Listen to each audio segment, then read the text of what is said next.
informasinya sangat komprehensif, materi yang diberikan juga sangat bermanfaat untuk dipraktekkan di ruang konseling nantinya begitu. Jadi sangat menarik sekali dan dibutuhkan ya untuk konseling nanti begitu. Pesannya untuk School of Parenting semoga semakin banyak memberikan workshop yang bermanfaat juga untuk para psikolog dan juga para klien, dan sukses terus. Rasanya senang banget karena apa yang kita dapetin hari ini bisa kita aplikasikan juga untuk ketika nanti menangani klien ke depannya. Terima kasih. Terima kasih.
Aku sudah hampir di ujung jalan. Upaya, tenaga dan penghabisan yang sudah dan sedang diusahakan runtuh terbangun, entah sampai kapan.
Aku bisa, aku bahagia, aku sehat, aku kuat, berpikir positif, siap menghadapi tantangan. Hidupmu terus berkembang, masalah datang tanpa memberi kabar. Kamu tidak bisa menghindarinya, tapi kamu bisa menghadapinya. Masalah hadir bersama solusi. Cari solusi bersama psikolog profesional di Tanya Ahli. Kata mereka yang sudah konsultasi di Tanya Ahli.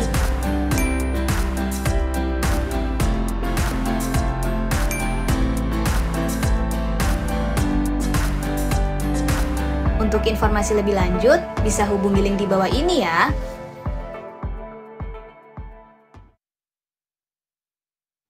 Datang gelap, aku tak berharap waktu pekat jauh tak mendekat, tak mengerti, tak pernah mengerti.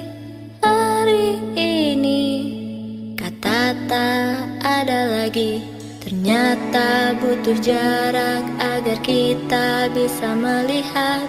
Ternyata butuh jarak agar kita Nama saya Lia, saya dari Springfield School dan berdomisili di Jakarta. Kita banyak belajar karena memang nggak ada yang namanya sekolah untuk orang tua ya. Jadi di sini kita belajar untuk diskusi, tidak ada yang negatif atau positif.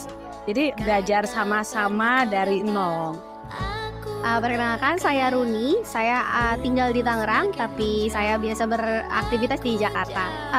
Banyak hal-hal insightful dan bagaimana kita bisa mengenali diri, mengenali lagi emosi gitu ya. Mungkin selama ini anak apa yang dirasakan anak itu sebenarnya refleksi dari pergumulan dalam hati ibunya gitu ya. Jadi ketika kita mau anak kita seperti apa, sepertinya memang kita harus bisa meregulasi emosi kita dulu gitu. Dan bayangkan kamu sebagai orang tuanya. Duduk atau berlututlah di hadapannya. Dan materi dari Miss Lucy hari ini itu tidak hanya mengedukasi pikiran, tapi juga menyentuh sampai ke dalam hati. Kita belajar bareng dan juga nangis bareng di sini. Mudah-mudahan kita bisa jadi orang tua yang lebih baik untuk anak kita dan mengasuh diri kita juga. Ternyata selain saya, banyak juga ya parents yang mengalami masalah yang sama dengan penyelesaian yang berbeda. Jadi kita bisa sharing. Jadi saya nih ada ilmu nih yang dibawa pulang gitu untuk menyelesaikan dengan masalah yang berbeda, tapi dikasih nih problem solving dari ibu yang lain dan juga dari narasumbernya Bu Lucy. Yang menarik banget dari hari ini, aku baru tahu bahwa yang namanya validasi nih yang lagi in banget, itu nggak bisa diajarkan. Jadi nggak bisa hanya sekedar membaca atau kita hanya sekedar tahu, tapi untuk bisa memberikan kemampuan berempati pada anak, itu kita harus memberikan experience-nya. Nah, seringkali kan kekurangan diri kita ngerasa nggak dapat itu dari orang tua kita yang sebelumnya juga kesulitan ya. Tapi memang ketika kita mau belajar, kita memberikannya lebih dahulu dan kita berjalan ke dalam diri untuk juga berempati pada diri kecil kita di dalam diri, itu akan membantu kita untuk menjadi lebih hadir utuh untuk anak dan menjadi lebih utuh untuk diri sendiri.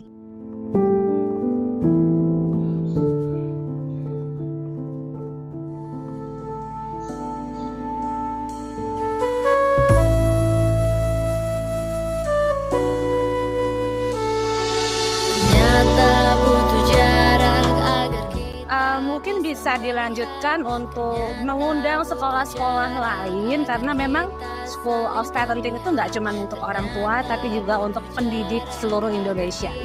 Jujur sebenarnya setelah dari tahu ada sesi ini, itu pertama kali saya tahu School of Parenting dan akhirnya saya follow. Mungkin pesannya bisa lebih sering lagi ada sesi-sesi offline seperti ini, jadi kita bisa lebih sharing bareng sama sesama parent yang ada gitu ya, dari berbagai generasi juga. Dan sepertinya menarik sekali untuk materi-materi yang ada di websitenya. Mungkin bisa dicek juga untuk teman-teman yang belum tahu School of Parenting. Buat School of Parenting, saya sih sangat senang sekali kalau acara seperti ini ada lagi. Dan kalau misalkan boleh nih, kita acaranya sedikit outdoor, jadi kita ada kegiatan seperti games ataupun sedikit bergerak biar enak dan dilakukan dengan ibu-ibu yang lain, agar lebih menambah wawasan, pengalaman, dan juga menambah teman dan bisa menjadi komunitas untuk menjadikan anak-anak jadi lebih baik dan lebih cerdas. Terima kasih Miss Lucy, Mas Dharma, dan tim, teman-teman Miss-Miss semua yang sering kontakkan. Semoga School of Parenting terus maju untuk menjangkau jiwa-jiwa yang membutuhkan, orang-orang yang mau belajar, dan semakin menjadi referensi untuk orang tua Indonesia belajar tentang parenting. Aku tak berharap waktu pekat jauh tak mendekat, tak mengerti, tak pernah mengerti.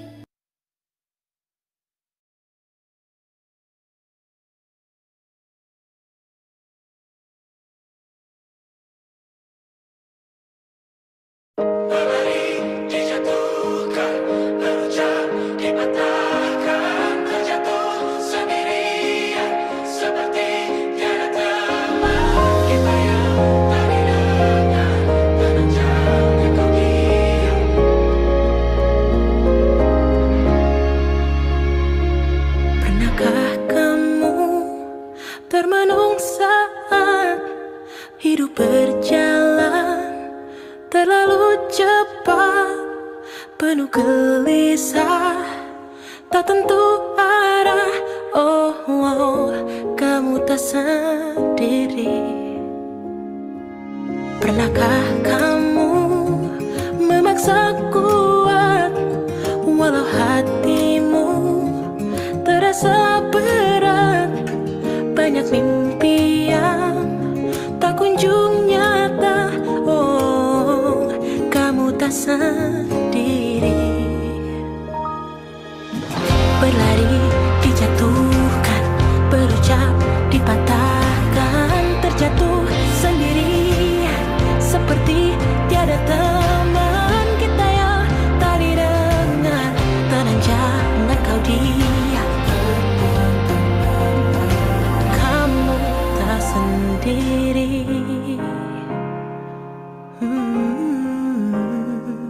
Pernahkah kamu memaksa kuat, walau hatimu terasa berat?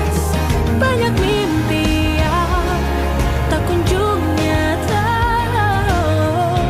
Kamu tak sendiri.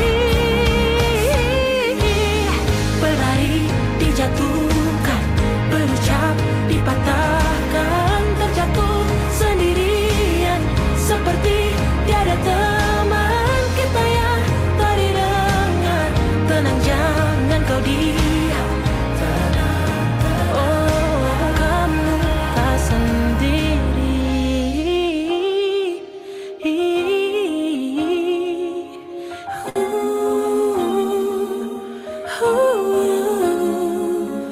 Tak ku biarkan luka menghapus ceria.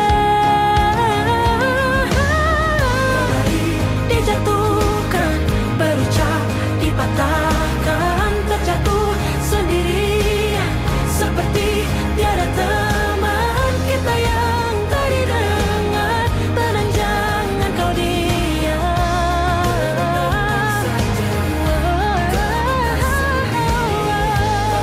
Dijatuhkan, dipatahkan, sendirian seperti tiada teman. Kita yang tak didengar, tenang,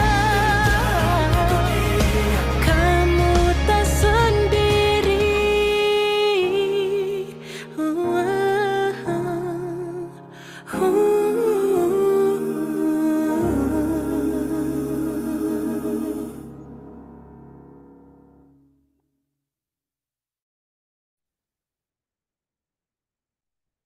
Halo, halo, selamat malam semuanya.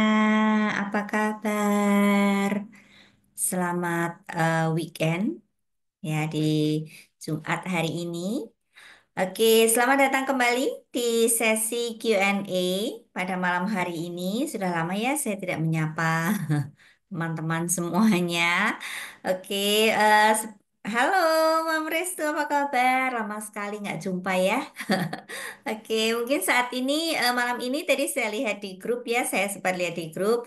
Sepertinya nggak hanya parents, jadi mungkin ada teman-teman guru dan juga ada juga kakak-kakak remaja sepertinya yang juga join. Jadi cukup beragam malam hari ini. Saya senang sekali. Kita akan nanti ngobrol-ngobrol ya bareng-bareng.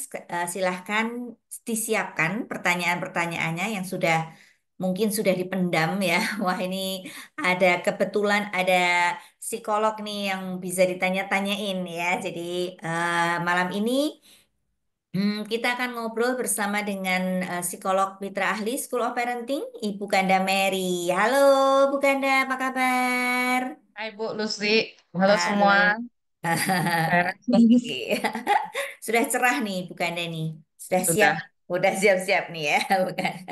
Oke, nah Bu Ganda ini mitra ahli senior di School of Parenting ya, mungkin wajahnya sudah tidak asing ya buat sebagian para parents di sini.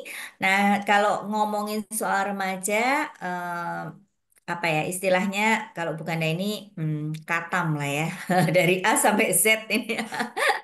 tentang remaja ini Bu Ganda sudah ahlinya lah ya. Jadi apa namanya? Karena juga sudah berpengalaman bertahun-tahun ya sebagai konselor sekolah, kemudian menangani berbagai macam klien remaja dengan berbagai macam seluk-beluk dinamika permasalahan dari emosi ya, kemudian juga minat bakatnya, kemudian banyak hal lah ya. Kalau remaja itu banyak sekali ininya apa namanya puzzle-nya, pieces of puzzle-nya itu banyak banget ya, bukan ya, gitu ya. Betul, Bu. Oke, nah malam ini kita akan ngobrol tentang salah satu bagian ya, salah satu piece of puzzle dari remaja, yaitu tentang arah masa depannya. Ya, kita akan melihat apa ya, nanti akan mendapat pencerahan nih dari Bu Ganda mengenai peta arah masa depan dari remaja. Gitu. Harapannya kan petanya ini nggak seperti Google Map kalau lagi error gitu ya Bu ya, yang bisa eh, ke jalan-jalan apa namanya mengarahkan ke jalan-jalan tak bertuan gitu ya. Nah, kita akan ngobrol-ngobrol dengan Bu Ganda. Jadi silahkan disiapkan untuk pertanyaannya. Oke, kita akan langsung mulai, Bu Ganda. Bu Ganda silahkan menyapa dulu para peserta di sini. Ada parents, ada guru, ada juga kakak remaja mungkin. Silahkan, Bu Ganda. Oke, selamat malam Bu Lucy. Selamat malam teman-teman semua, Bapak Ibu. eh Malam ini saya diajak ngobrol-ngobrol aja gitu ya. Jadi tanpa slide, Bapak Ibu gitu. Em, Semoga bisa membantu berdasarkan pengalaman gitu ya, Bu Lucy. Kalau ditanya pengalaman, tadi Bu Lucy udah ada sharing. Mungkin kenapa saya di sini kalau kemungkinan besar karena saya konselor sekolah lama gitu ya. Jadi saya itu lama sekali jadi konselor sekolah dari tahun 2006. Jadi udah lama ya konselor. Sekarang banyak jadi kayak eh, apa ya konsultan kali ya Bu namanya ya untuk konselor-konselor di sekolah gitu. Jadi mungkin kalau diajak sharing saya lebih suka ditanya karena banyak sekali jadi lebih enak ditanya terus nanti diarahkan pertanyaan itu ke jawaban. Jadi lebih lebih spesifik gitu Bu Lucy. Itu Tuh. aja mungkin Bu Lucy. Oke, siap-siap. Nah, Bu Ganda ini juga kalau di School of Parenting juga banyak klien-klien remajanya ya, gitu ya. Ya Kalau benar Bu. anak-anak remaja sekarang nggak kayak kita dulu sih gitu ya, sudah berani untuk melakukan konseling sendiri gitu, ketemu dengan psikolog sendiri secara online. Luar biasa sih remaja-remaja sekarang ya perkembangannya. Dan Bu Ganda sendiri karena juga punya anak remaja jadi relate gitu ya Bu ya. Kita Ya sama-sama punya benar. anak remaja nih. Saya juga punya anak remaja jadi sangat menantikan ya untuk pencerahan hari ini. Oke, nah kita akan langsung ngobrol ya, Bu Ganda ya. Nanti silahkan Oke. parents dan kakak-kakak semua kalau ada pertanyaan boleh di drop di chat atau raise hand juga silahkan ya. Oke, nah kita ngomongin soal arah masa depan remaja nih, Bu. Jadi kira-kira para peserta di sini itu kalau tadi dari polling ya dari grup WA itu rata-rata anak-anak usia 14 tahun Oh gitu. sama dengan Eh, anakku ya Bu ya. iya, rata-rata 14 tahun. Nah, 14 tahun ini kayaknya sudah mulai perlu ya untuk mencari-cari seperti itu. Jadi kira-kira nanti SMA-nya kemana? Karena saya juga menyadari ya, apa namanya, kalau ternyata pemilihan sekolah pun dari setelah SMP ke SMA itu juga sesuatu yang sangat penting gitu. Jadi untuk menuju ke jalur kuliah misalnya gitu. Dan kemudian eh, langsung memikirkan arah ke depannya ya, mau jadi apa gitu selanjutnya. Ternyata itu penting gitu ya, pemilihan SMA, jurusannya itu juga penting. Dan juga untuk anak-anak yang sudah SMA terlebih lagi gitu ya, harus memang sekarang kalau sekarang sudah tahu. Nah, masuk ke pertanyaan Ibu. Kalau sekarang saya lihat kalau anak-anak remaja itu sudah berbeda ya dengan yang zaman dulu gitu. Yang kalau ditanya, kalau zaman dulu kan lebih banyak nggak tahu, kurang tahu mau jadi apa gitu ya. Kalau sekarang sepertinya dengan banyaknya exposure mereka sudah punya keinginan nih. Aku mau jadi ini aja deh. Aku mau YouTuber aja deh gitu. Kayaknya lebih gampang ya. Kayak aku mau jadi chef aja deh gitu. Nah, banyaknya exposure ini tapi kira-kira kan kalau dari orang tua kan, sekarang jurusan tuh banyak sekali, kemudian profesi juga luar biasa banyak, banyak yang instan juga. Nah, kira-kira kayak apa nih arahan pertamanya nih? Apakah kita perlu menjelaskan ke remaja nanti jalan ke depan itu sulit, padahal kita juga nggak tahu ya, sesulit apa gitu. Gimana nih Bu, untuk mensinkronkan dulu nih pertama-tama. Yang pertama kalau menurut saya sih remaja itu kita pahami dulu gitu ya Bu. Hmm. Usia 12 sampai 15 tahun itu kan masa paling sulit bagi mereka karena mereka cari identitas diri gitu. Hmm. Bayangkan mencari identitas dirinya aja, cari teman gitu. Maka sama minat, kesukaan itu juga banyak sekali mencari identitasnya juga gitu. Apakah mereka akan kalau Bapak Ibu perhatikan itu pasti mirip mereka dengan teman-temannya. Temannya suka basket, mereka suka basket. Ada yang Hmm. suka, misalnya sekarang itu kalau kita dengar banyak sekali YouTuber yang kaya gitu ya. Karena Hmm. ini Hmm. hati-hati dengan tujuan hidup gitu Ya, ya, betul. kaya gitu. Kemudian mereka semua mau jadi YouTuber gitu. Nah, Hmm. YouTuber ini sendiri itu kan YouTuber gitu. Kontennya jadi YouTuber apa? Itu kan nggak dipahami anak remaja. Mereka hanya tahu YouTuber, Hmm. kemudian konten kreator gitu. Nah, Hmm. kemudian save, lagi heboh save, mereka semua jadi ingin save gitu. Hmm. Jadi kita pahami dari sana. Banyak sekali terpampang di luar sana profesi dan banyak sekali contoh, tapi Hmm. anak ini sendiri harus tahu jelas bahwa dia sedang mencari identitas. Seperti mereka mencari identitasnya, seperti mereka itu juga mereka sedang mencari identitas mau kemana sih mereka nanti gitu. Itu Hmm. itu kita pahami dulu gitu sih Bu dari saya. Jadi jangan kaget nih Bapak Ibu tiba-tiba hari ini mau save, besok mau YouTuber, besok mau apa gitu. Jadi eh, itu kita pahami dulu dan itu harusnya remaja gitu. Jadi Hmm. itu bukan karena kenapa sih mereka begitu aneh banget gitu ya. Itu bukan aneh, justru itu remaja gitu. Harus Hmm. harus begitu harusnya gitu. Mereka Hmm. harus cari-cari dulu, mencari sebanyak-banyaknya gitu. Iya. Nah, kalau Itu benar tuh Bu, misalnya kalau apa ya, sekarang anak-anak apa ya, lebih banyak exposure-nya seperti itu ya, gitu kayak di Instagram mm-mm. gitu.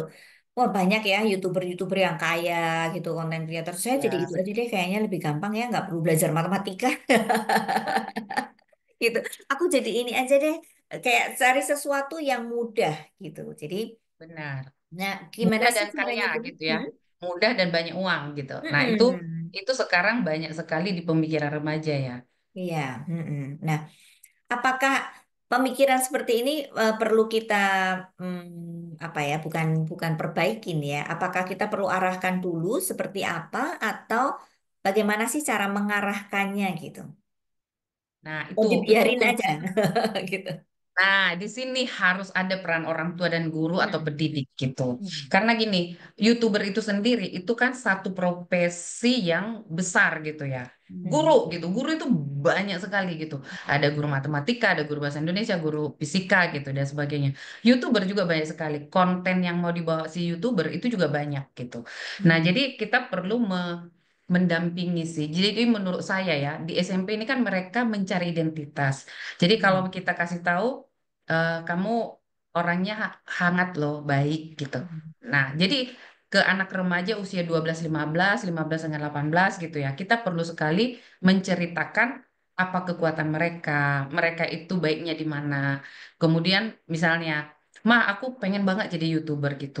Oh, bagus juga. YouTuber seperti apa gitu. Nah, kita eksplorasi banyak gitu. Mm. Itu mah yang suka jelasin tentang eh, games gitu. Kita tanya lagi games apa gitu ya. Kemudian, nah kita ajak terus ngobrol sampai dia mencari terus. Oh iya ya, Ma, bener juga. Misalnya game apa gitu. Kamu mau menjelaskan tentang game itu, atau kamu mau membuat game seperti itu? Nah, jadi kita tanya lagi. Maka kita perlu mendampingi mereka, kasih kalau kita pergi ke salah satu tempat wisata dikasih map sama kita ya Bapak Ibu. Dari sini nanti pintu masuk keluarnya di sana gitu. Nah, Mm. seperti itu. Jadi kita kasih tahu mereka, oh oke, kamu mau masuk game YouTuber yang apa nih. Jadi kita ajak mereka masuk menapak gitu ke dalam sampai akhirnya mereka menyadari benar juga. Contoh, saya mau jadi YouTuber dong. Oke, YouTuber apa gitu. Game, game apa gitu ya. Minecraft. Oke, Minecraft itu gimana sih mainnya gitu. Oh, berarti kamu suka ya yang menyusun-nyusun gitu ya. Oke, kamu mau jadi seperti, kalau mau seperti itu lebih eh, menjelaskan apa yang dimainkan orang atau seperti apa? Enggak, aku mau menemukan gameku sendiri. Nah, berarti kalau udah menemukan beda ya Bapak Ibu, berarti dia jadi ke programming nih nanti gitu ya. Oh, kalau gitu kamu, oh apa dong yang harus mereka pahami kalau kamu mau buat game. Kayaknya harus pintar nih, Ma. Kalau YouTuber itu harus pintar bahasa Inggris. Terus kalau aku mau buat gamenya, Ma, aku harus pintar coding. Coding itu harus pintar matematika, harus pintar ini gitu. Oh oke, kamu suka nggak? Tapi aku nggak pintar matematika. Oke, menurut kamu, nah jadi kita ajak terus berpikir gitu. Jadi tidak bisa dibiarkan. Jadi di situ peran orang tua dan pendidik gitu. Menurut bukan menurut saya, menurut teorinya juga begitu ya. Jadi itu benar-benar harus kita dampingi. Jadi mereka terbiasa dengan mengeksplorasi sebenarnya apa sih yang mereka inginkan gitu. Jadi kita nggak berhenti di YouTuber gitu. Iya, iya. YouTuber itu kaya, nggak berhenti di situ gitu. Tunggu dulu YouTuber apa, terus kita gali-gali, gali-gali gitu. Nah, itu Bu, jadi memang kita harus ada, apalagi untuk anak remaja ya, SMP, SMA gitu. Jadi kita dampingi mereka, terus kita bisik-bisikkan Bapak Ibu pelan-pelan kekuatannya apa dari kecil. Yang paling tahu anaknya kan bapak mamanya, bukan guru sebenarnya. Guru Ya. itu sebagian gitu. Jadi dulu kamu itu senang banget loh main Lego nak gitu. Mungkin itu ya, seperti itu ya Minecraft. Iya iya benar-benar gitu mah. Tapi kalau Minecraft itu kan nanti kita susunnya pakai online misalnya ya, dari ini gitu. Oh mirip berarti ya. Jadi iya kamu itu sabar banget. Bisa loh kamu selesaikan Lego itu sampai detail banget. Nah itu kita tetap ingatkan dia dari kecil dia kekuatannya apa gitu. Karena itu kaitannya ke minat nanti tinggi banget. Jadi memang dari orang tua sendiri harus tahu pertama-tama yang diketahui harus kekuatan anak itu apa sebenarnya ya. Ya, jadi dari kecil kan kita bisa ya, kita kan paling Mm-mm. bisa mengobservasi anak ya Bu, Mm-mm. paling bisa ngomong, cepat sekali Mm-mm. ngobrol ke orang. Ini bisa loh ke tetangga itu nanti datang terus nanti sapa Mm-mm. tante yang samping rumah, terus dia bisa menjelaskan dengan baik gitu. Dari kecil loh dia begitu gitu. Nah itu mulai kita kita tetap notes kan, itu anak-anak kita Mm-mm. dulu sukanya apa gitu. Nah, waktu kita udah mulai SMP kan dia bilang, "Ma, kok aku nggak ada suka ya?" Padahal teman-temanku sudah mulai eh, tahu mereka sukanya apa. Nah, kita tanya, "Kamu kan dulu suka ngobrol, suka sapa Mm-mm. orang. Mungkin banyak loh ada seperti ini. Nah, mungkin kita bisa Ya. bantuan YouTube ya. Misalnya Mm-mm. wartawan, Mm-mm. jurnalistik gitu ya, yang Mm-mm. gitu-gitu." Oke. Benar-benar. Jadi yang pertama-tama orang tua perlu tahu dulu ya kekuatan si anak ini dan Hmm. mengingatkan gitu ya anak tentang kekuatannya ya karena memang distraksinya itu banyak banget gitu ya Bu ya sekarang ya jadi ini jadi ini jadi ini kalau anak-anak kayaknya masih melihatnya tuh funnya aja gitu Betul. padahal jadi Iya, YouTuber itu juga aduh kerja keras ya maksudnya tidak ada yang smooth gitu kalau anak-anak kan lihatnya seneng ya seneng ya seneng ya kalau dulu kita nggak ada ya gambaran jadi dokter itu seneng apa ya kalau sekarang anak-anak oh jadi ini aja betul. seneng jadi ini aja gitu ya nah kalau Heeh. ini nih Bu, kalau kayak anak saya kan SMA ya, udah SMA. Hmm. Jadi sekarang orang tua bingung lagi nih Bu, gitu. Jadi kalau udah SMA bingung lagi nih, ternyata jurusan kuliah itu luar biasa banyak. Banyak, iya. Dan apa jurusannya benar-benar sangat spesifik gitu ya. Jadi eh, itu yang apa ya membuat bagaimana ya ini ya cara-cara mengarahkan atau bagaimana sih taunya gitu. Kalau jadi yang mana ini ya gitu dengan pilihan yang luar biasa banyak itu tuh bagaimana sih cara kita membantu mereka itu untuk juga mengarahkan memilah-milah gitu untuk apa ya mencari yang lebih spesifik gitu gimana itu Bu? Nah, jadi sebenarnya kalau di dunia psikologi gitu ya, selain kita minta kalau sangat personal datang gitu, kita Mm-mm. akan tanya nih, Mm-mm. anak ibu dulu sukanya apa, bla bla bla gitu ya, kita udah catet nih. Tapi memang kalau dari saya pribadi kan sangat baik jika dibantu tes gitu ya. Kalau saya ya, karena memang kan luas banget ya. Jadi kita nggak Mm-mm. tahu masa seluruhnya dicari-cari seperti cari jarum di tumpukan jerami gitu ya. Jadi kita coba lihat nih. Anakku itu dulu sukanya contoh tadi ya Lego, terus dia Mm-mm. sabar, detail, rapi gitu. Kemudian Mm-mm. waktu gambar-gambarnya dia juga juga bagus banget sketsanya misalnya gitu ya. Mungkin ada bayangan kita ini sepertinya arahnya teknik gitu, arahnya Mm-mm. gitu ya. Atau kalau di multiple intelligence arahnya ini visual spasial nih. Tapi Mm-mm. apa nih banyak banget gitu ya. Ada arsitek, desain interior, teknik sipil, Hmm. planologi gitu ya. Banyak sekali, termasuk juga programming, termasuk juga IT, termasuk ini gitu. Anaknya sebenarnya suka apa gitu. Nah, anaknya buat kesukaan bahasa Inggris, tidak suka pelajaran, tidak sukai matematika gitu. Hah, dia ini suka banget Lego tapi nggak mau matematika misalnya contoh. Terus apa dong? Nah, kita bantu dengan kalau di kita kan terkenal lah ya, maksudnya pasti Bapak Ibu tahu tes minat bakat. Kita tes dulu nih, kita lihat gambarannya. Oke, ternyata kita lebih mengkerucut. Kalau di SMA kita udah harus mengkerucut. Di Hmm. SMP tadi kita eksplor banyak, sebanyak-banyaknya gitu. Kemudian mulai mengkerucut tuh kelas 3 SMP gitu ya. Oh, kayaknya anakku sains nih, IPA nih gitu. Hmm. Kita harusnya udah tahu nih mendefinisikan gambaran besar. Sepertinya dia sukanya itu sains atau IPA gitu. Kalau ini kayaknya verbal nih, bahasa gitu. Misalnya linguistiknya bagus banget nih. Tapi dia nggak suka ABC gitu kan. Hmm. Nah, di SMA dia sudah harus mengkerucut IPA-nya bidang apa gitu. Nah, Hmm. biasanya kalau kita arahkan misalnya 14 tahun ke atas itu kita maunya sih ada tes gitu. Nah, kita lihat lagi di tesnya nanti dia mengkerucut lagi. Kayaknya dia sukanya ternyata benar. Hmm. Sifatnya itu misalnya artistik gitu, teknikal tapi dia yang artistik. Berarti arsitektur, teknik sipil, ilmu planologi gitu ya. Kemudian tata ruang kota ya, planologi gitu ya. Kemudian dan lain-lain ya. Sekarang kan banyak sekali berkembang ilmu-ilmu ya. Misalnya kayak yang terakhir ini teknik kelautan, yang gitu-gitu itu kan Hmm. banyak. Nah, itu akan mengarah ke sana. Setelah Hmm. dapat gambaran itu, Hmm. baru biasanya kita akan minta anak SMA itu riset sebanyak-banyaknya gitu. Misalnya, oke, berarti kamu udah benar nih arahnya teknik yang artistik ya, teknikal gitu. Hmm. Nanti tugas kamu hari ini riset nih, yang benar-benar kamu suka itu apa? Saya seperti kemarin yang ada tes minat itu, Hmm. saya sukanya itu semua tentang ocean gitu ya, tentang laut gitu. Hmm. Tapi saya tidak suka bukan jadi seperti nelayan dan ini, tapi ekosistem lautnya, tata-tata ruang di Hmm. lautnya gitu. Makanya kita suruh cari tuh jurusan pekerjaan seperti apa sih yang dia maksud, jurusan apa sih yang dia maksud itu itulah gunanya internet gitu. Nah, dia Hmm. akan riset di situ sebanyak-banyaknya, baru nanti dia lihat kita bantu untuk pandu. Oh, ternyata ini ada di univ mana. Baru Hmm. nanti di SMA kelas 2 kelas 3 udah bisa nih ngobrol dengan papa mama. Kuat nggak Hmm. ekonominya kalau di luar negeri? Karena Hmm. yang paling bagus di luar negeri. Kalau di dalam negeri, kayaknya hanya ada di sini, tapi tidak persis seperti jurusan yang dia mau gitu. Nah, Hmm. memang harus dibantu riset lagi sama anaknya. Jadi Hmm. kita itu menyediakan gambaran, udah Hmm. spesifik, nanti kita minta dia riset gitu, Bu. Jadi itu langkah-langkah sebenarnya step by step. Setelah itu, jadi ujung-ujung di akhir itu anaknya harus riset dan ternyata memang dari 10 minit yang mirip-mirip ini saya lebih suka yang ini gitu. Hmm. Nah, itu biasa di kelas 2 dan kelas 3 eh, SMA 11-12 gitu ya. Itu udah harus di sana lah dia di arah benar-benar udah dapat gitu. Dari Hmm. situ biasanya kita akan tanya, minta anaknya ngobrol. Papa mama maunya di dalam negeri atau di luar negeri, sanggupnya di mana gitu. Terus Hmm. eh, kalau di Indonesia di mana? Hmm. Dananya berapa. Nah, baru kita bahas. Tapi di awalnya kan anak itu pasti tahu dia mampu atau tidak gitu. Hmm. Kalau nggak mampu dia harus turunkan standarnya berarti Ya. gitu. Nah, itu gunanya konselor gitu ya. Ya. Jadi di situ gunanya konselor. Jadi kita tanya-tanya lagi, kamu sukanya di mana nih?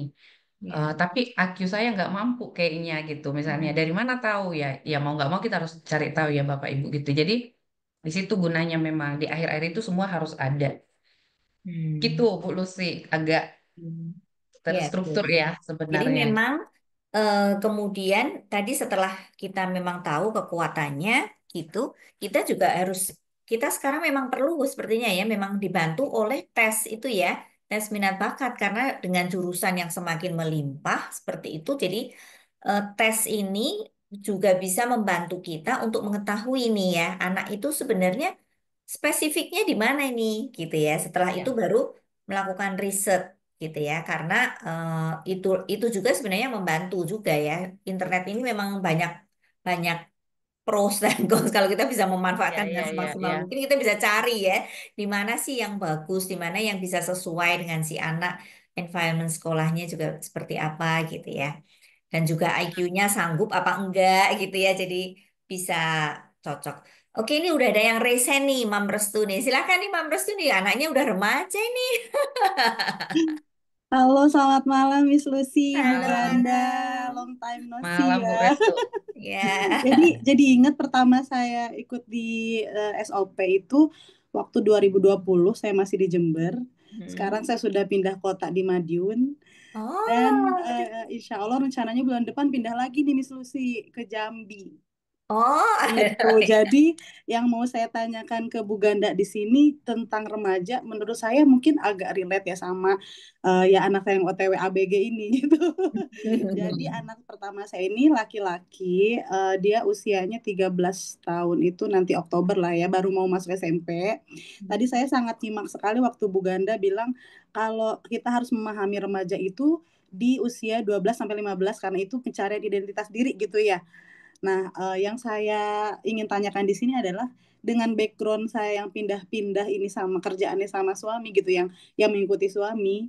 Sebenarnya kalau secara apa sadar gitu ya, anak-anak tuh tahu kalau konsekuensi atau kayak oh ayahnya ini kerjanya pindah-pindah. Tapi saya tuh yang suka saya takutkan di sini adalah bagaimana gitu ngarahin anak biar biar apa kayak dia tuh kayak sekarang udah ngerti gitu dia maunya ibu aku udah suka gambar aku mau jadi yang bikin komik kayak gitu-gitu aku tuh ngerti gitu cuman di satu sisi kayak kita ini mau pindah sekarang aja nanti bulan depan kita mau pindah ke Jambi jujur kami baik saya atau suami belum bilang gitu ke anak karena dia belum ujian sekolah jadi kayak takut apa takut ganggu konsentrasinya menurut Miss Lucy atau Bu Ganda apakah kami salah gitu menunda dulu bilang seperti itu ke anak maksudnya bilang kalau kita next month mau pindah terus nanti apakah apalagi dia OTW remaja ini nih udah tahu nih dia excitednya nanti di SMP seperti apa ternyata SMP-nya nanti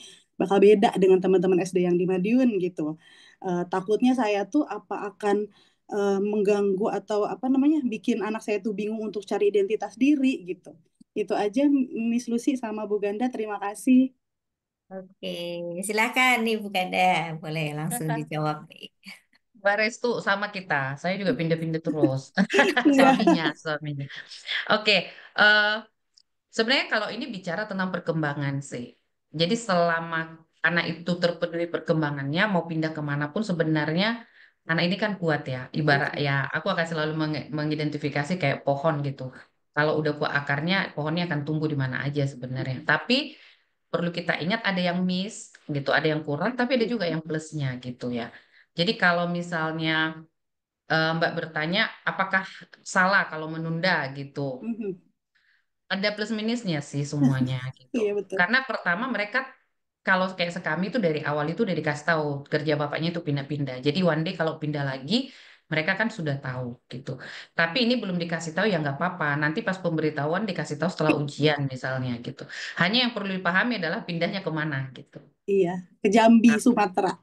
nah, Jambi dan sekolah seperti apa, pertemanan di sana seperti apa gitu. Jadi memang di sini kalau yang pindah-pindah ini kerja kerasnya di orang tua. Karena Betul. karena dulu seperti apa anaknya? Kalau anaknya introvert gitu ya, tipikal orang yang diem, kita perlu Mhm. perlu berhati-hati gitu karena dia bisa lama kan menyesuaikan dirinya. Iya, iya kebetulan Bu Ganda anak saya itu tipikal introvert. Udah mah cowok gitu ya, jarang jarang apa namanya, jarang jarang susah lah, agak susah beradaptasi. Terus tapi dia udah paham, tahu lah ayahnya kerjanya pasti pindah gitu. Cuman dia pernah bilang sama saya, Bu nggak mudah tahu adaptasi itu. Gitu. Saya tuh pernah kayak ya I know gitu nggak buat saya juga berat gitu kan ngajak mereka pindah-pindah tapi ternyata mereka juga nerima itu perlu proses gitu yang saya khawatirkan tuh ini akan ganggu dia cari identitasnya nggak Bu Ganda gitu takutnya saya apa harus nyerah maksudnya bukan nyerah ya ya udah biarin saya deh apa saya harus LDR sama suami gitu apa gimana gitu loh Bu Ganda gitu yang bikin bingung. Tergantung tergantung ini ya Mbak, tergantung anaknya gitu. Oke. Oh, oh. Karena kalau misalnya kita bicara penyesuaian diri itu tergantung anaknya. Ada anak Mhm. yang shock. Kalau Betul. ada pengalaman traumatik dengan pertemanan, dia juga Mhm. akan sangat sulit gitu. Nah, jadi kalau Mbak tanya saya, akan dilihat anaknya dulu gitu. Mhm. Sebenarnya kalau anak-anak seperti ini Mbak bisa lihat sih, kalau memang dia sulit, sebenarnya nggak apa-apa, siapkan aja dengan psikolog konseling gitu, konseling konseling dulu karena untuk anak yang pendiam banget ya. Sebenarnya semua anak ya, karena itu nanti masuk ke SMP loh Mbak, itu bukan Betul. mudah. Kalau kami jujur ya Mbak, saya di SMP anak karena pas waktu pindah suami SMP saya nggak milih untuk tidak pindah, karena Hmm, anak saya tidak gampang percaya, gampang masuk ke orang gitu. betul, betul, betul. Berarti intinya kita lihat karakter anak juga, pahami itu di situ ya, Bu Ganda ya. Benar-benar Betul, betul, orang tuanya betul. harus melihat dengan Betul. teliti gitu, hati-hati karena itu remaja masuk masuk perubahan perubahan besar ya dari SD ke SMP gitu. Jadi Ya, bahas perkembangan kita, Mbak. Iya, Iya, iya, challengingnya di situ ya, Bu Ganda. Oke, Bu iya, Ganda, Miss Lucy, terima kasih. Oke, terima kasih. Salam untuk keluarga. Semoga iya, lancar pindahannya. iya. Nanti kita ngobrol-ngobrol, Mbak, khusus perpindahan ini. Oke, oke, Bu Ganda, ini ada pertanyaan ya dari saya bacakan dulu ya dari Yeni Bali. Oke, tanya Bu Ganda, gimana cara metodenya mengetahui minat dan potensi anak dengan ilmu dan profesi yang sesuai, cocok untuk masa depan atau karirnya? Anak saya sekarang baru saja lulus SMK, sedang akan kuliah. Khawatir pilihannya kurang pas, kurang relevan. Jadi sudah lulus SMK nih, bukan ya ceritanya. Hmm, oke. Kalau udah lulus SMK, Bu, saya kan sarankan psikotes dulu. Iya Karena betul. gini, karena eh, gimana supaya kita tahu gitu ya. Jadi sebenarnya untuk mengetahui ini pertama udah tahu berarti jurusannya kan gitu ya. Benar nggak sih Bu di pernyataan itu Mm-mm. sudah tahu atau mungkin ada ibunya mungkin bisa open camp. Iya boleh. Maksudnya Ha, hmm, ini SMK-nya mungkin bisa disebutkan sudah tahu SMK kah jurusan jurusannya apa gimana? gitu ya. Ha, Gimana? Eh, silahkan. Apakah bisa open mic dari Kak Yeni Bali? Sudah ada beberapa pilihan yang diambil, tapi akan tunggu lolos tidaknya. Oh, berarti pertanyaannya bagaimana tahu kalau jurusannya Tapi itu cocok sama dia? kejuruannya apa ya ini ya Bu ya? Bu Yeni ya. Hanya kurang pas maka tidak jadi dilanjut. Oh, gini Bu, kalau saya ya Bu, pengalaman saya gitu, karena ini udah SMK, saranku sih nggak apa-apa psikotes gitu. Dan memang kalau untuk SMA kita sarankan harus pernah psikotes sekali gitu. Pertama melihat dari selain jurusannya kita lihat intelektual dari AQ gitu ya. Kenapa AQ? Misalnya kalau misalnya S1 itu kan minimal gitu ya Bapak Ibu, itu di AQ rata-rata gitu ya. Rata-rata. Kalau misalnya dia di bawah rata-rata, kita sarankan dia memang di diploma 3 gitu. Di diploma kenapa? Karena kemampuan menerima, memahami informasi itu lebih lama gitu ya. Kalau yang rata-rata berarti pada umumnya dia bisa. Jadi S1, S2 dia itu kuat tuh, asal tekun aja tuh ya. Kalau nggak tekun ya, sebenarnya di bawah rata-rata juga kalau mau S1 dengan jurusan yang nggak terlalu sulit bisa gitu ya. Cuman dia harus sangat tekun. Jadi kepribadian yang mau dibutuhkan lagi. Jadi dari kalau psikotes itu kita akan lihat kemampuan intelektualnya, kemudian kepribadiannya, orangnya mau belajar nggak sih, sikap belajarnya gitu. Maka baru kita lihat tes minat bakatnya. Kalau udah SMK ya Bapak Ibu, balik terutama gitu. Jadi kalau untuk baru setelah kita lihat jurusannya, misalnya Bu nih SMK anaknya mau ambil keguruan gitu ya. Dia mau ambil keguruan, keguruan apa? Matematika gitu. Berarti ini matematika apa nih? Matematikanya IPA gitu ya. Jadi dia harus kuat nih di matematika gitu. Nah, apakah kemampuan anak ini memang di arah sana? Jadi benar-benar harus di anaknya itu harus didiskusikan dengan anak itu gitu. Baru kemudian dari kita, konselor biasanya, kalau Bapak Ibu kuat, Bapak Ibu memang memiliki kemampuan untuk langsung tanya anak, misalnya apa nih, kalau kamu matematika kemampuanmu apa? Kekuatanmu apa? Apakah suka hitungan-hitungan matematika IPA misalnya? Apakah suka ini gitu? Kalau dia dari SMK ekonomi misalnya, dia ambil jurusan keguruan, dia ambilnya matematika kan udah nggak nyambung misalnya. Tapi dia punya bahasa Inggris nggak nyambung juga. Sebaiknya apa? SMK ambil keguruan misalnya akuntansi gitu ya, manajemen, sekretaris misalnya yang gitu. Nah, tapi kita harus tanya juga nih. Oh, dia SMK desain oke, DKV ya. Oh, Nah, kalau SMK-nya di kalau sana. udah begini biasanya Bu kita akan lihat gitu hasil tes minat bakatnya di mana, kekuatannya di mana gitu. Jadi secara intelektual kita akan lihat nih kalau DKV harus kuat tuh. Namanya di intelektual namanya daya bayang ruang gitu, pemahaman ruang, dimensi ruang, kreativitas dan imajinasi itu biasanya harus kuat tuh dia di situ gitu. Hmm. Nah, nggak apa-apa kalau verbalnya rendah, di bawah rata-rata, kemampuan berbahasa dan sebagainya. Tapi di kemampuan ruang dia harusnya biasanya bagus, kreativitasnya juga muncul gitu ya. Itu kita lihat, kemudian kita lihat lagi minat anaknya gitu. Hmm. Kalau di School of Parenting itu tes minat bakatnya kita pakai dua, satu itu tes minat Indonesia gitu ya, satu lagi itu tes yang umum dipakai yang diadopsi dari luar negeri gitu ya. Itu dua, itu akan dilihat nih. Kayaknya memang anaknya eh, bagus nih di programming, di bagian pemahaman ruangnya, di artistik lah seperti yang tadi. Maka kalau ditanya cocok nggak di desain komunikasi, nanti di konselingnya, karena kalau kayak kita tes itu kan ada konseling. Nah di konseling dengan anak itu langsung kita akan gali. Jadi kita akan petakan gitu. Oh ternyata memang ini nih arahnya gitu. Kalau nggak mau ambil resiko ya seperti itu. Jadi benar-benar kita bantu anaknya udah ada yang dibayangkan, kita lihat minatnya dia melalui tes. Hmm. Kemudian kita konseling dengan anak itu dibantu orang tuanya. Kalau saya konseling untuk SMP, untuk 15, 14, 15 tahun, pasti saya minta sama kelas 10 ya, kelas 1 SMA itu saya pasti minta orang tuanya ikut. Tapi Hmm. kalau 12 sama 11 nggak apa-apa hanya anaknya gitu. Nah, di situ kita explore anaknya. Di situ Bu, nanti baru kita pahami ini nih udah oke nih, udah fix kalau dia memang mau ke sana gitu. Kalau mau fix ya seperti itu Bu. Kalau nggak mau sampai eh, aduh ini anakku salah nggak? Maksudnya biar keraguannya berkurang ya Bapak Ibu. Tapi siapa yang tahu biar pasti gitu, nggak ada yang pasti sih gitu ya. Karena Iya, yang pasti itu hanya Tuhan yang ya memastikan gitu. betul. Ya, setidaknya Oke. ada gambaran ya lebih ya. Oke, ada Mm-mm. memandu gitu untuk. Saya setuju sih, Bu Ganda. Mungkin ini juga sekedar sharing ya dari anak saya sendiri gitu. Jadi awalnya memang anak saya tuh kayak udah, oh ya sudah maunya di, memang dia sukanya misalnya computer science gitu ya. Jadi memang itu aja yang dituju gitu. Nah, ternyata Mm. setelah keluar hasil tesnya, tes minat bakat itu ternyata ada alternatif lain gitu. Ternyata itu computer science itu nggak di top ininya gitu, nggak di top skornya gitu. Jadi ada yang lain gitu. Jadi ada yang agriculture engineering gitu ya, misalnya yang nomor satu.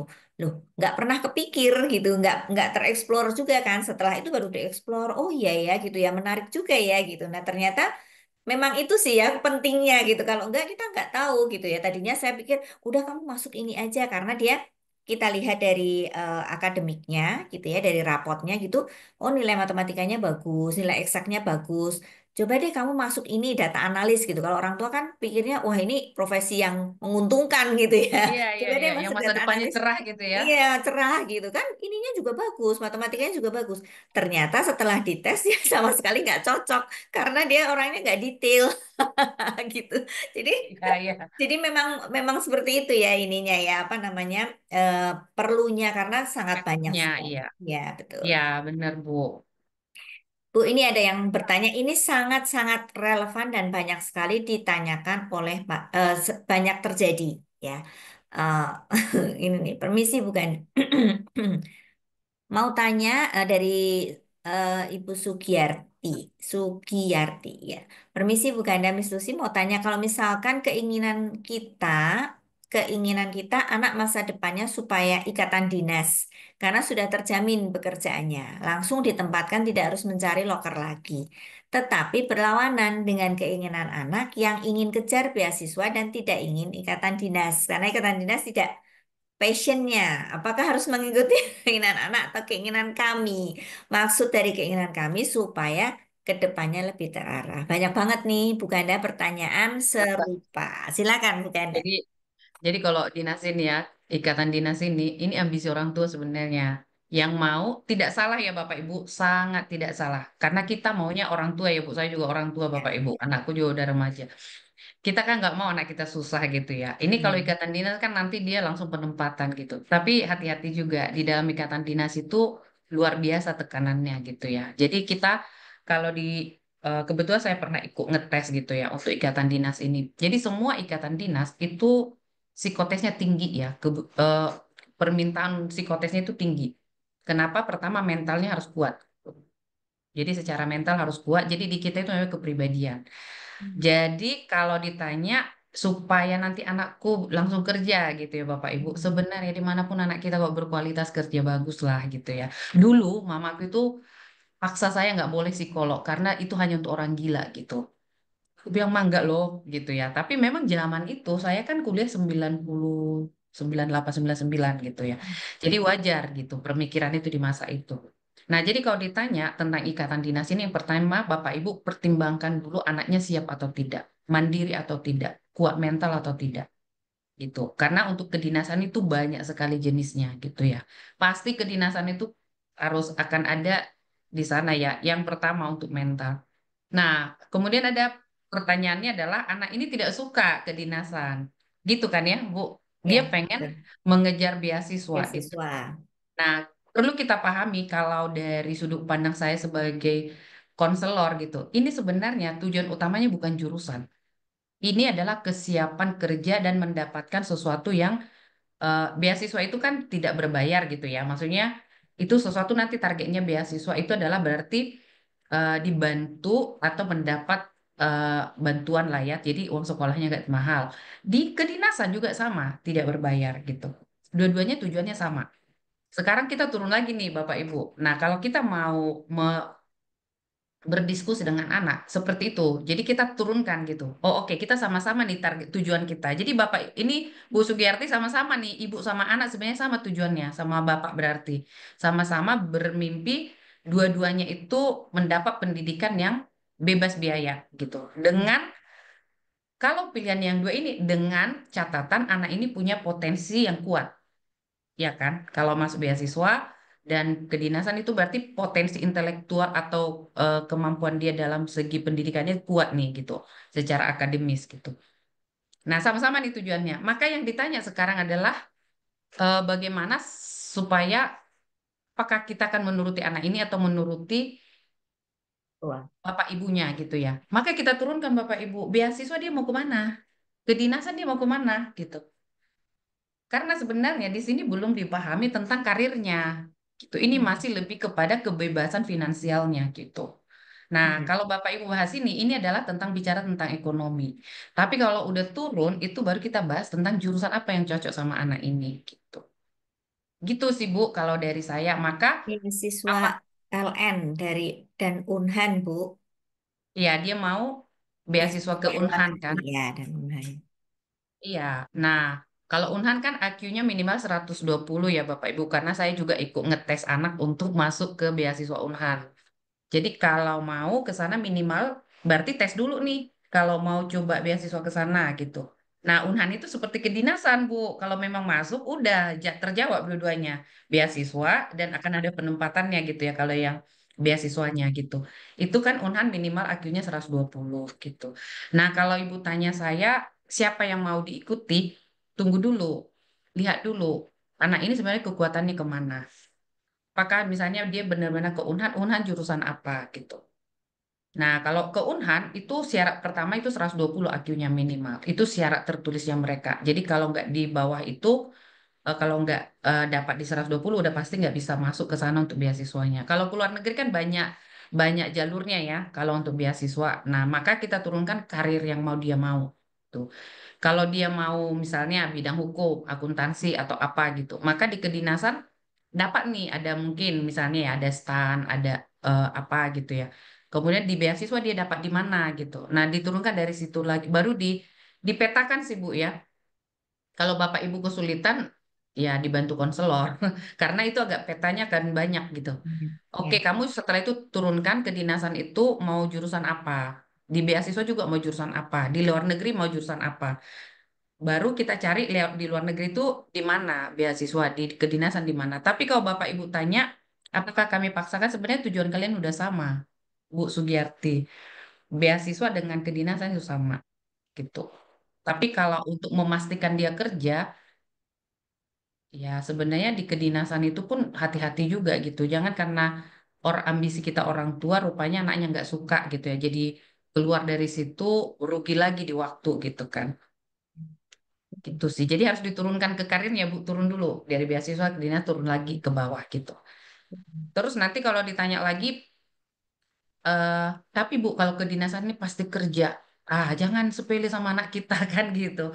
Ya, jangan-jangan dia di S1 dapat beasiswa yang lebih kaya lagi dia, dapat uang kantong, dapat dibawa dosen kemana-mana gitu kan. Ya, Ya gitu sih. Jadi kesempatannya lebih besar.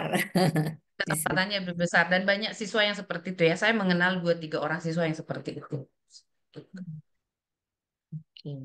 Begitu. Itu. Jadi mencari jalan tengahnya gitu ya, Bu ya. Kalau orang tua pasti inginnya endingnya supaya anaknya bahagia, nggak susah gitu ya. Karena sekarang kan Betul. cari kerja memang sulit gitu ya, Bu Ganda. Jadi sudah kalau kedinasan sudah pasti dapat kerja, nggak akan susah gitu ya. Jadi tapi kita juga perlu jalan tengah. Memang betul ya kata Bu Ganda ya. Kalau misalnya anaknya nggak berminat atau nggak ini nanti khawatirnya eh, penuh Cara mental ya. ya Kalau kedinasan mentalnya itu Bapak Ibu harus perhatikan di mental. Karena ya. itu udah pasti ya. Udah pasti ada sentuhan militernya di sana gitu ya. Iya. Kedinasan Kedinasan kedinasan sekarang juga banyak ya Bu ya, ada statistik juga ya, banyak ada banyak PUK banget. gitu, banyak banget.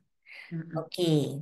Nanti silahkan kalau mau dites dulu ya, akan sangat membantu Konseling. sebenarnya dengan konseling gitu. Jadi ada jalan tengahnya juga, ada saling berbicara ya antara anak dan orang tua dan ada penengahnya.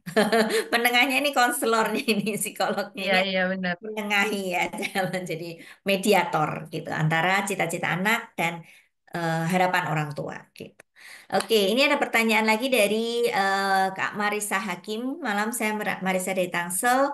Saya punya anak laki-laki umur 12 tahun 8 bulan. Mau tanya kalau kami ortu melihat kelebihan anak dalam hafalan Al-Quran. Tetapi anak kurang semangat kalau diajak mendalami hal berbau agama. Kalau menurut Mbak Ganda, apa baiknya kita biarkan dia coba-coba saja, belakangan dia tertarik ingin jadi artis. Atau udah dari umur-umur sekarang ini 12 untuk terus ajak dia cari tahu lebih dalam yang sesuai kelebihan dia. Gitu. Kemudian baiknya tes minat bakat itu harus dilakukan efektif dari umur berapa?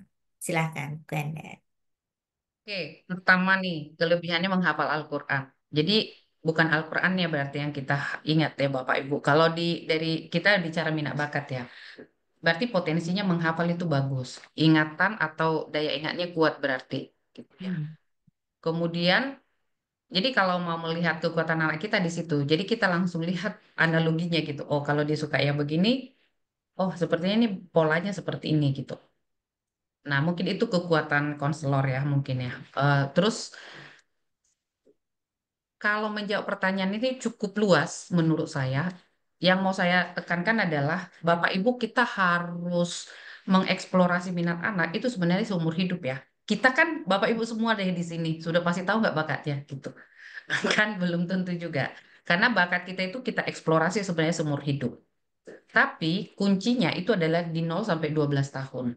Eksplorasi itu artinya kita memberikan sebanyak-banyak kalau di SOP ada itu bahannya. Kita benar-benar dari 0 sampai 12 tahun benar-benar berikan kesempatan untuk mencoba semua hal dan memahami banyak hal. Misalnya pergi ke dokter, dokter itu profesi, kita kasih tahu. Dia sekolah, guru itu profesi, dia juga tahu. Kemudian waktu dia membuat kreativitas gitu ya, kerajinan tangan, itu juga hal yang menarik gitu. Maka itu kita eksplor, semakin banyak kita kasih tunjuk, semakin banyak anak ini mengenal profesi. Nah, profesi nggak mesti kita kasih tahu ya Bapak Ibu. Ini dokter loh, kamu nanti mau dokter nggak harus begitu. Jadi dia suka apa gitu. Oh kamu senang ya menggambar ya. Gambarnya yang gimana sih? Mewarnai. Oh oke. Oh kamu lebih suka coloring dari menggambarnya. Nah gitu. Kita sediakan coloring banyak. Kemudian kita sediakan misalnya apa? Kita sediakan apa? Jadi di eksplorasi sebenarnya eh, sangat optimal mengeksplorasi minat anak itu 0 sampai 12 tahun. Dan itu perkembangan anak juga di situ. Jadi 0 sampai 6 tahun itu masa-masa Bapak Ibu mau anaknya yang baru lahir gitu, IQ-nya tinggi gitu, kasih sebanyak-banyaknya stimulasi dari 0 sampai 3 tahun. 3 sampai 6 tahun. Di situ semakin banyak kita kasih, semakin banyak dia sistem sarafnya gitu ya, semakin banyak tumbuh gitu saraf saraf halusnya. Jadi semakin banyak dia mengerti, semakin banyak dia terpancing dengan banyak hal gitu ya. Maka di situ dieksplor Bapak Ibu sebanyak-banyak 12 tahun. Nanti kalau Ibu bilang kita kasih-kasih aja, kasih aja semuanya gitu. Tapi yang perlu kita harus ada itu harus dilakukan gitu. Yang harus kita lakukan itu ada gitu. Yang pertama kemampuan dasar. Anak-anak itu setidaknya harus bisa belajar berhitung. Harus bisa belajar. Bapak Ibu tidak ahli matematika, aku bilang ya Bapak Ibu. Belajar membaca, belajar berhitung, itu kemampuan dasar. Itu pengetahuan umum gitu. Membaca pengetahuan umum. Itu membantu anak-anak itu punya wawasan gitu. Kemudian itulah dasarnya. Jadi ibaratnya kalau makan harus ada nasinya, itu dasarnya gitu. Apakah ikannya nanti pakai, apakah menunya nanti pakai lauknya pakai ikan, mau pakai telur, pakai ini. Nah, itu modifikasinya.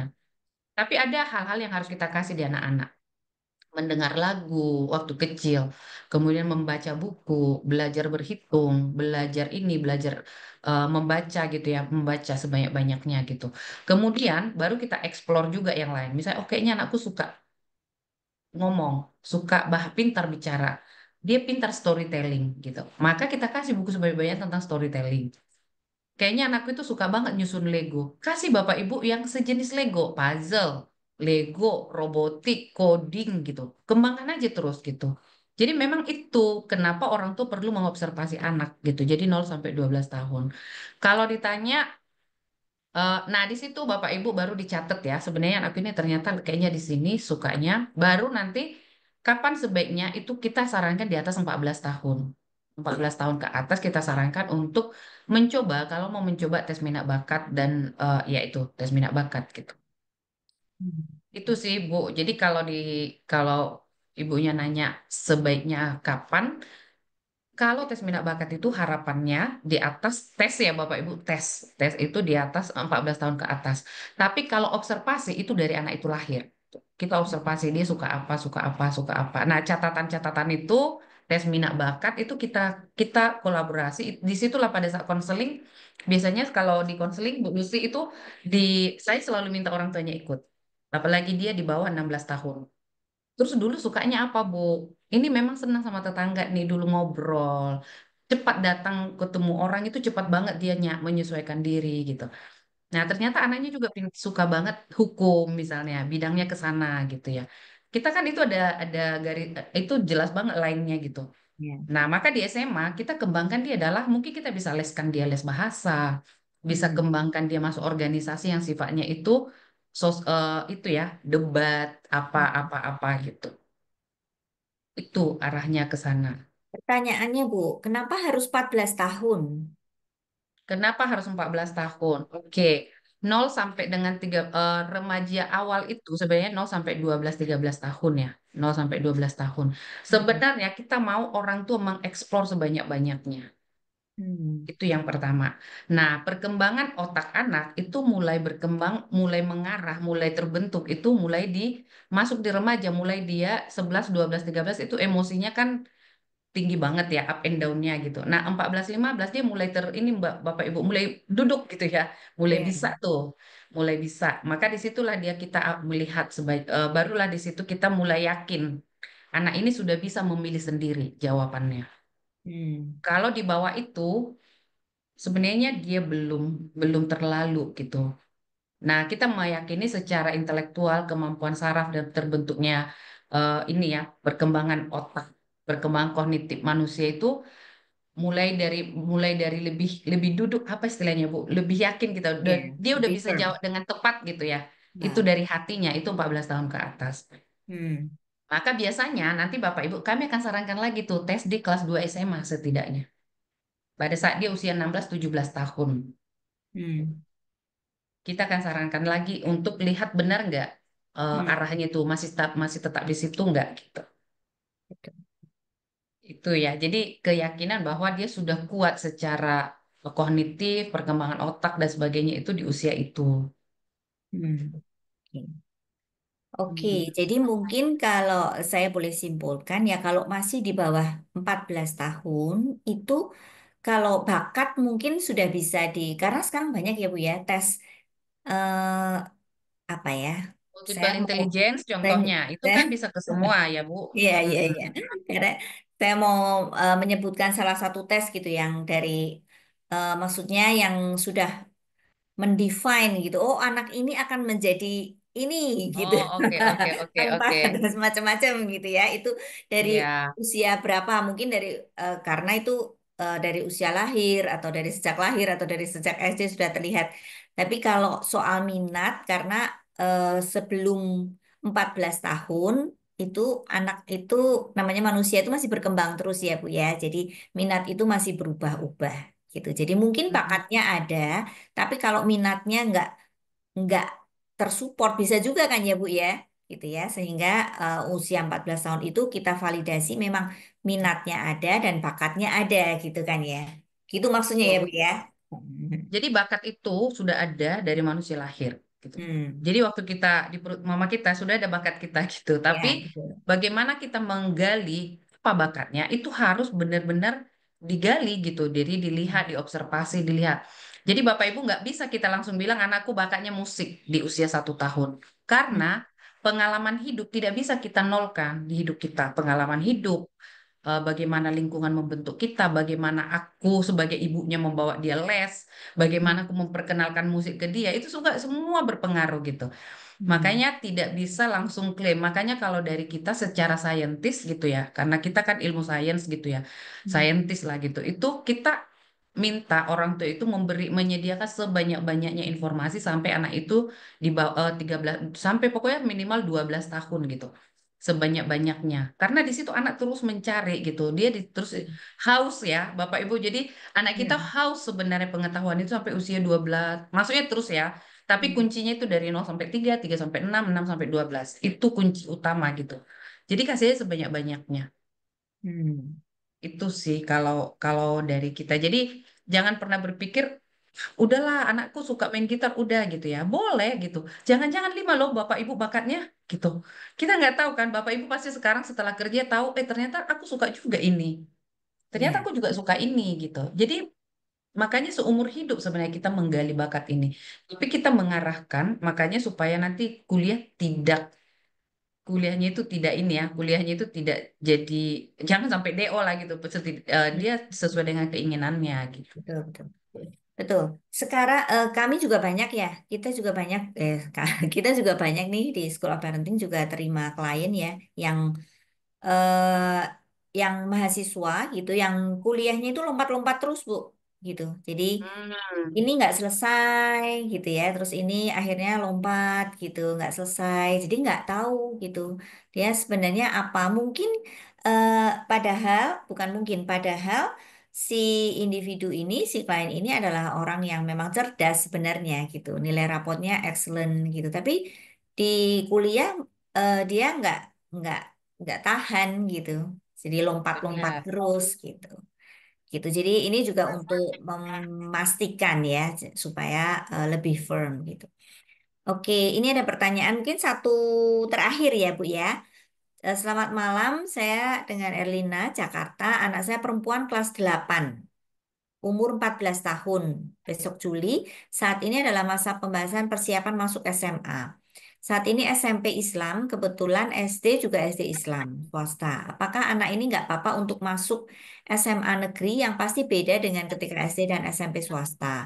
Apakah perlu psikotes atau konsul untuk persiapan hal tersebut? Atau cukup dengan diskusi internal keluarga saja? Saya ortu agak khawatir dia akan kesulitan penyesuaian ketika SMA negeri yang pastinya lebih bervariasi ya, lebih random gitu latar belakangnya. Silahkan Bu. Oke, kalau Bapak Ibu sudah ragu, lakukan psikotes. Hmm. Kenapa? Karena pertama, semakin ragu, semakin Bapak Ibu itu namanya keraguan-raguan itu sama kayak cemas ya. Semakin kita memikirkan, semakin kita cemas, semakin besar dia keraguan itu. Maka kita butuh konfirmasi. Hmm. Konfirmasi apa sih sebenarnya yang kita butuhkan? Apakah memang anakku ini boleh? Bisa enggak sih ngikutin di negeri ini gitu ya? Maka Hmm. yang pertama kita akan lihat dari kemampuan anak ini, kepribadian anaknya, kemampuan menyesuaikan diri gitu ya Bu. Jadi apakah anak ini bisa menyesuaikan dirinya nanti kalau dia di lingkungan baru gitu. Nah, penyesuaian diri ini adalah perkembangan karakter dan kepribadian anak. Kalau anaknya gampang bersosial, berarti dia tidak sulit untuk menyesuaikan diri.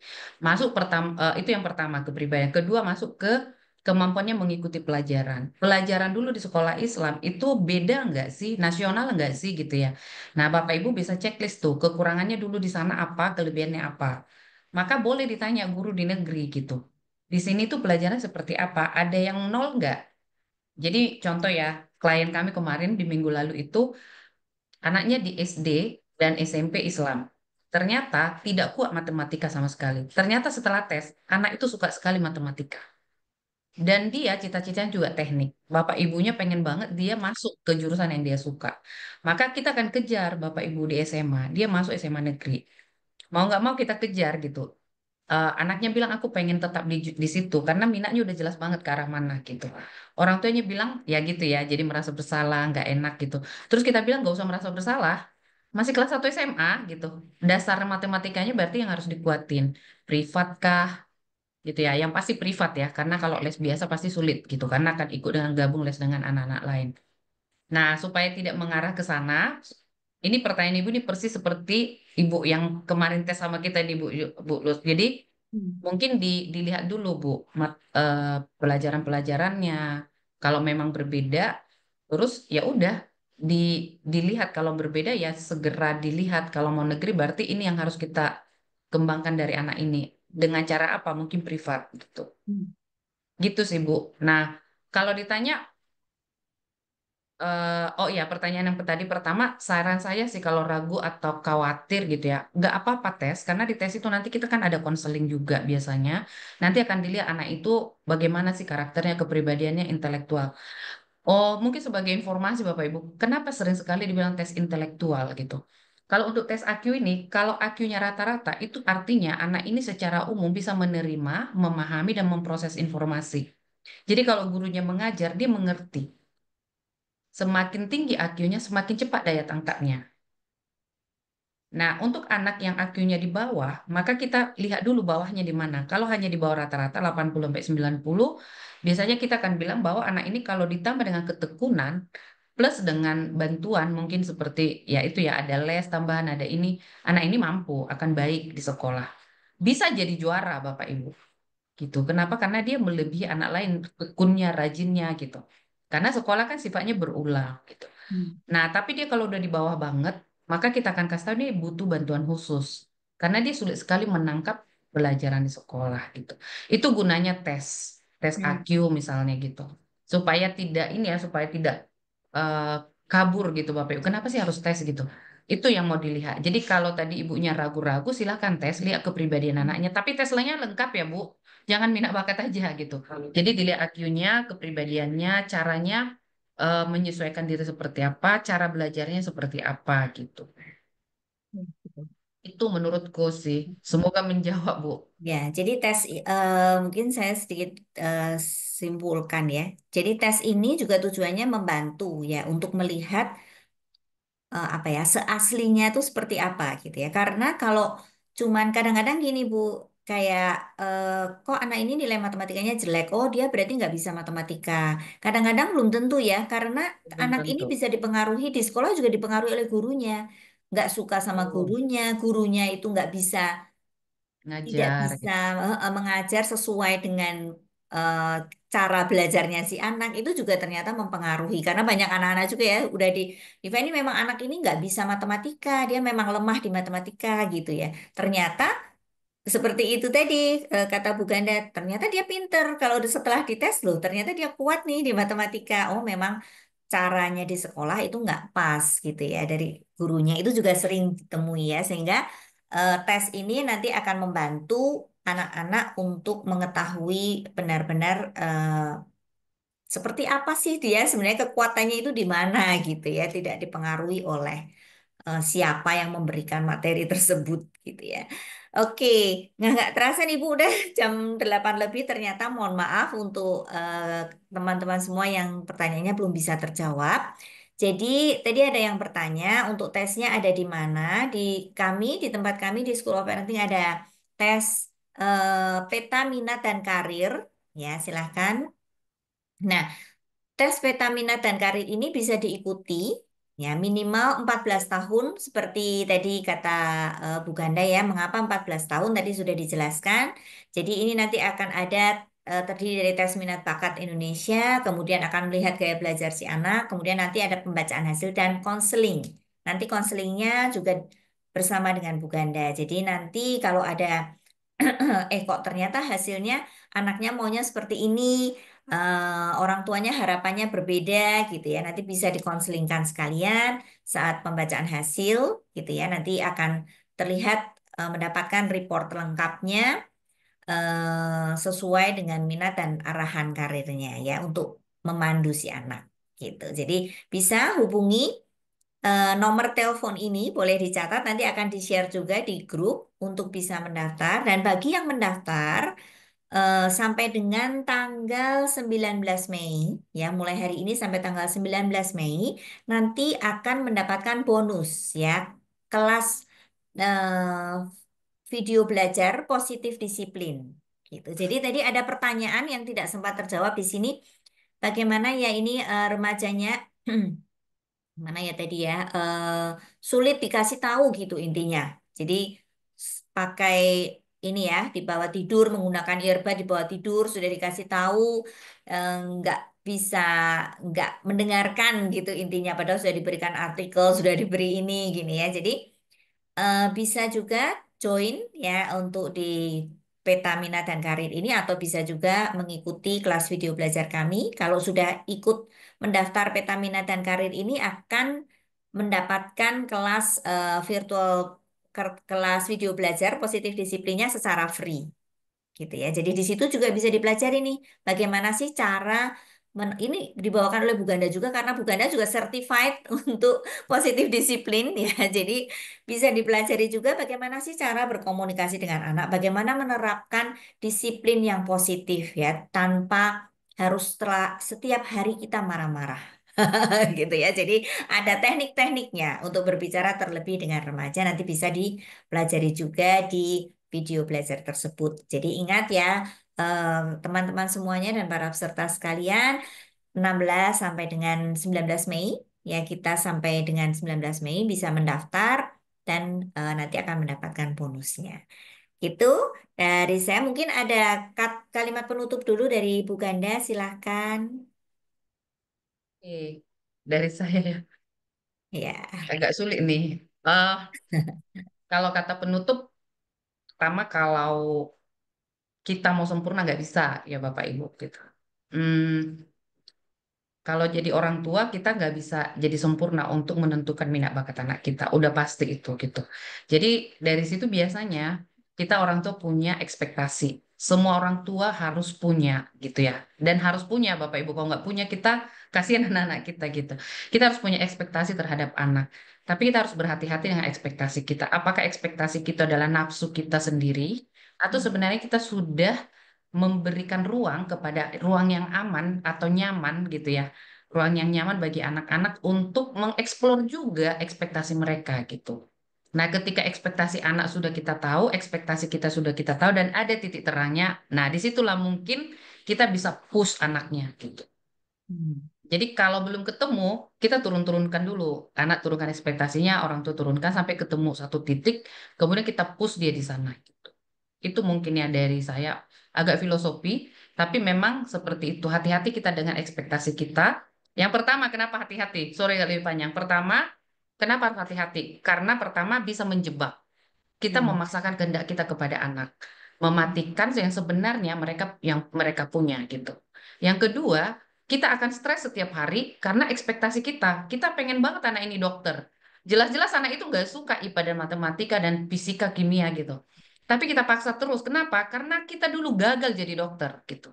Nah, hati-hati dengan ekspektasi kita. Jangan-jangan mereka adalah ahli peneliti, gitu, ahli sains gitu, bukan dokter gitu. Jadi hati-hati juga dengan ekspektasi kita supaya jangan sampai membuat kita stres tiap hari karena kita menempatkan kebutuhan kita kepada anak gitu. Itu penutup dari saya. Jadi silakan berekspektasi tapi hati-hati gitu. Ya. Terima Terima kasih, Bu. kasih banyak Bu Ganda. Jadi kita memang harus belajar terus ya. jadi orang tua ini kita meskipun kita yang melahirkan si anak, yang menumbuhkan dia setiap hari, tapi kita juga tidak bisa mengklaim bahwa kita tahu segala-galanya tentang anak dan jangan-jangan seperti kata tadi Bu Ganda tadi ya, jangan-jangan kita hanya merefleksikan aja ambisi kita, ego kita ke anak gitu ya. Jadi mungkin kita perlu belajar lagi juga lebih tentang diri sendiri.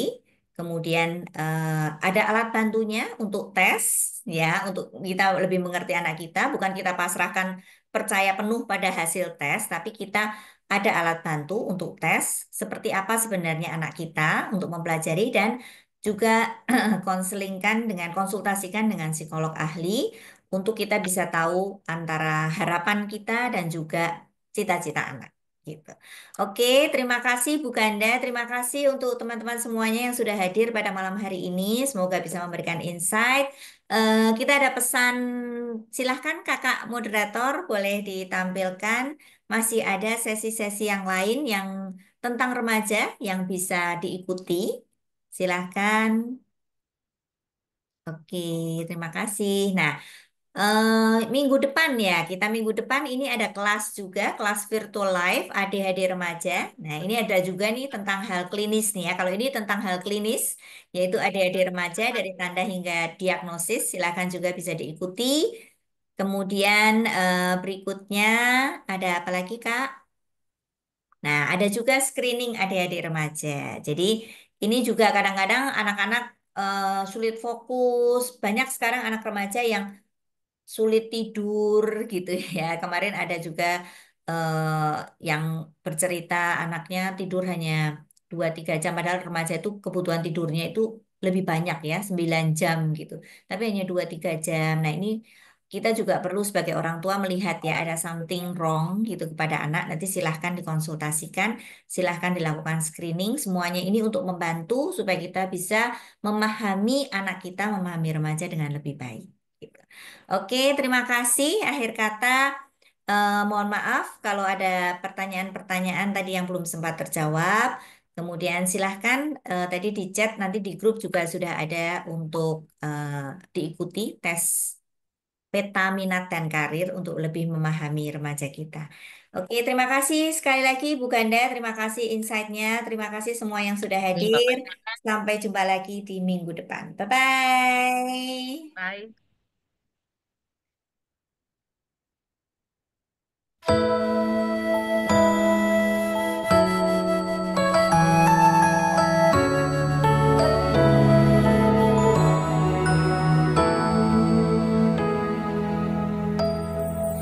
Kapankah terakhir kali kamu menyadari bersyukur atas anugerahnya?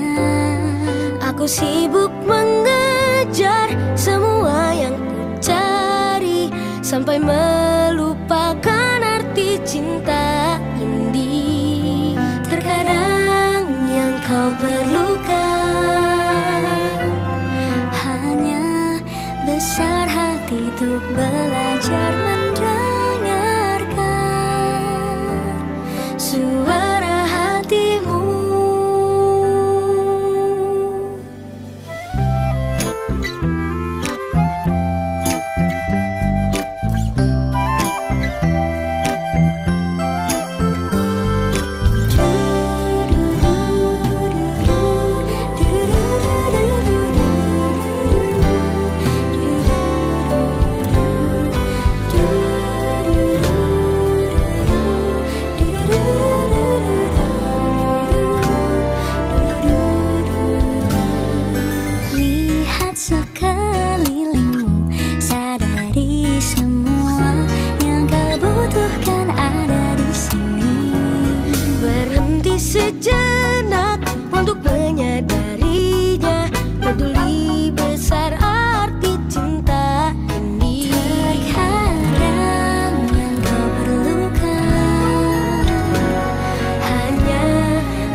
bersyukur.